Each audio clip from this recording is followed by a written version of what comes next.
मोहन अपने कमरे में आराम से लेटा था कि तभी उसकी बेटी मीनाक्षी उसके पास आती है और कहती है, पिताजी मुझे बहुत भूख लग रही है, कहीं से कुछ खाने का इंतजाम कर दीजिए।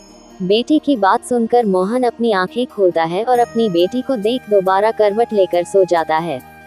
तभी मीनाक्षी की माँ कविता आती है और अपने पति का आलस देख उससे कहती है, रहने दे मीनाक्षी, तेरा बाप बहुत ज्यादा आलसी है, उसके बस की कुछ नहीं है। अरे पता नहीं कौन से बुरे समय में मेरी शादी इस आदमी से हो गई, इससे शादी करके तो मेरी जिंदगी नरक बन चुकी है, ना तो ये कमाता है और ना ही अपने बीवी बच्चे का पेट पालता है, पता नहीं जिंदगी का गुजारा कैसे होगा। अगर पिताजी नहीं उठेंगे और मंदिर नहीं जाएंगे तो हम क्या खाएंगे। तू चिंता मत कर मेरी बच्ची, मैं कुछ इंतजाम करती हूँ। तेरा बाप सिर्फ नाम का पंडित है, वो किसी का भला नहीं कर सकता। अगर वो किसी का भला कर सकता तो सबसे पहले अपने घर का भला करता, लेकिन इसको तो सोने से ही फुर्सत नहीं है। कविता भी अपने पति मोहन को गुस्से में खरी खोटी सुनाकर चली जाती है, लेकिन मोहन के कान पर जूं तक नहीं रेंगती। दरअसल मोहन एक पंडित था, लेकिन पंडित होने के बाद भी वह ना तो मंदिर जाता और ना ही अपने आलस को छोड़ता।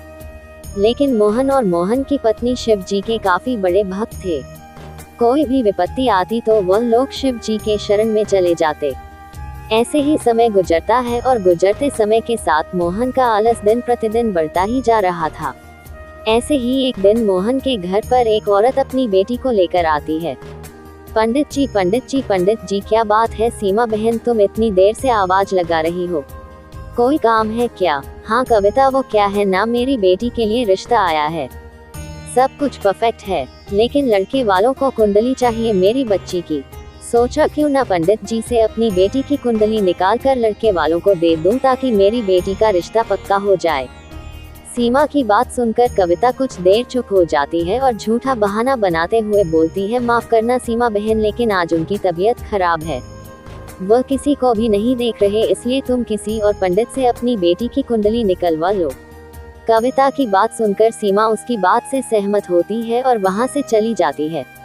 कविता को सीमा को वापस भेजते हुए काफी अफसोस हो रहा था, क्योंकि वह उसकी अच्छी दोस्त थी, पर वह कर भी क्या सकती थी।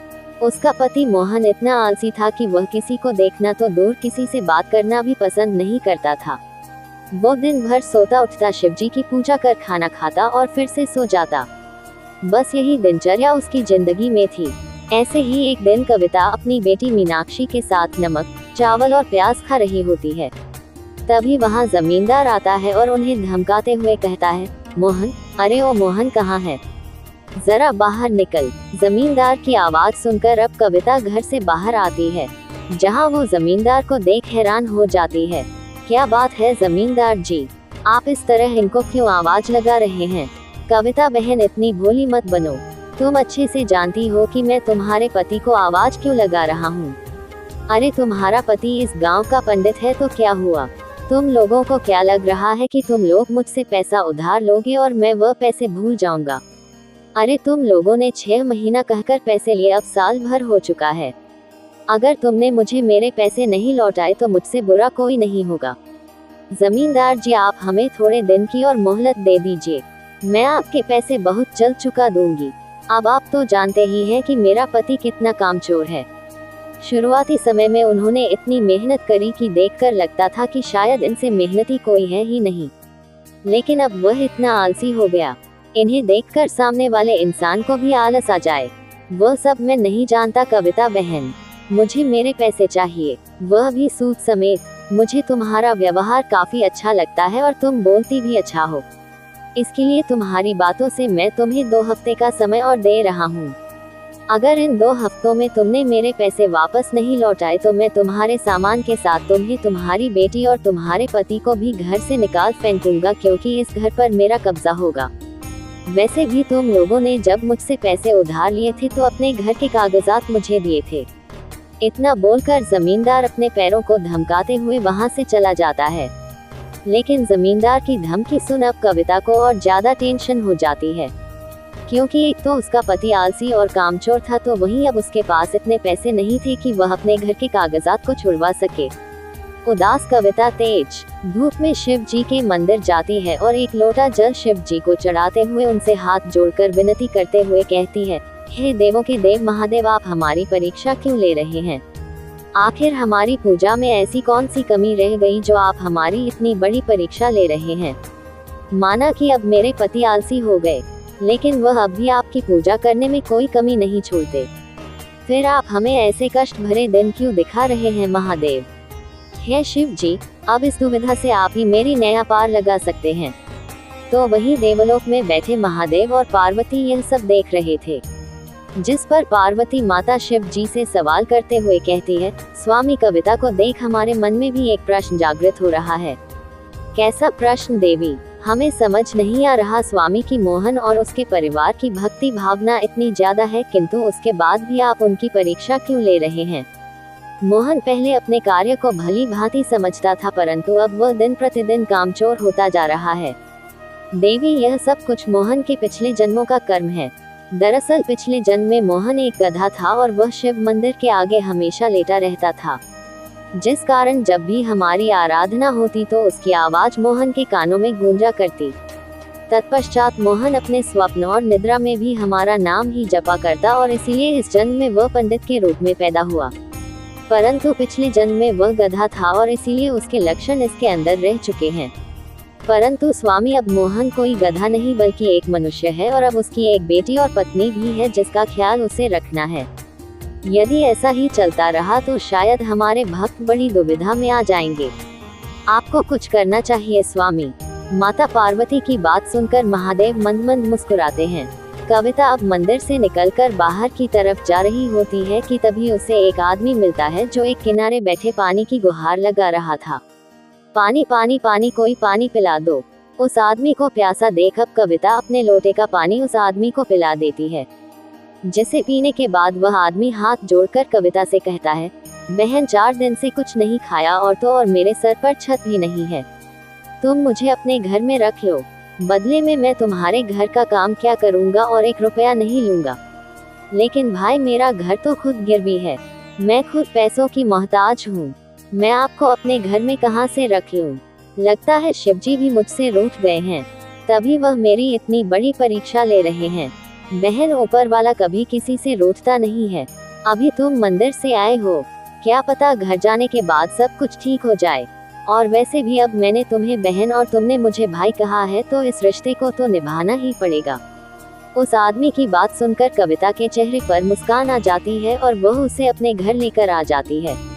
पर जब ये बात मोहन को पता लगती है तब भी मोहन कुछ रिएक्ट नहीं करता और प्यार से अपनी पत्नी से कहता है, अरे तुम इस आदमी को अपने घर अपना भाई बनाकर ले आए हो, मुझे कोई आपत्ति नहीं है। मैं भले ही कामचोर और आलसी हूँ, लेकिन मुझे तुम पर और कविता पर पूरा विश्वास है। इतना बोलकर मोहन एक बार फिर अपने बिस्तर पर चला जाता है। ये देख कविता एक बार फिर अपने पति से झगड़ा करने लग जाती है कि तभी वो आदमी कविता को रोकते हुए कहता है, बहन, अब तुम परेशान मत हो, मैं आ गया हूँ ना, अब तुम्हारे घर की स्थिति ठीक हो जाएगी। उस आदमी की बात सुनकर कविता को थोड़ा अजीब लगता है, पर वह उसकी बात पर ध्यान नहीं देती। कुछ देर बाद वह आदमी मोहन के पास जाकर बैठता है और उससे कुछ बातें करने लगता है और तभी मोहन के सर पर वह आदमी हाथ रखता है और एक हल्की रोशनी मोहन के शरीर में प्रवेश कर जाती है और थोड़ी देर मोहन अपनी आंखें बंद किए बैठा रहता है।